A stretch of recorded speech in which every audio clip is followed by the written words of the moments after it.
নিজেকে জাহান্নাম থেকে বাঁচাবেন কিভাবে? পরিবারকে জাহান্নাম থেকে বাঁচাবেন কিভাবে? পরিবারকে জাহান্নাম থেকে বাঁচানোর 1 নাম্বার কর্মপদ্ধতি, কর্মসূচি, পরিবার যেন শিরক না করে।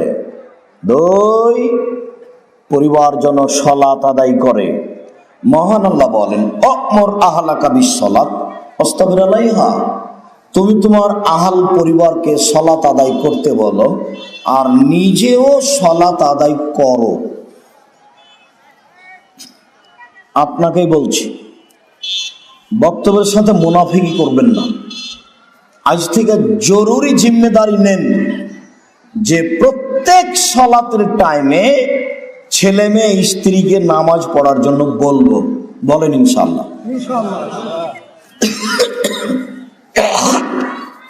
এটা জরুরি জিম্মেদারি, বলতেই হবে, বলতে আপনি বাধ্য। চাঁপাইনবাবগঞ্জের ভাষাতে বলে, ও তো করবে ওর বাপকে করতে হবে।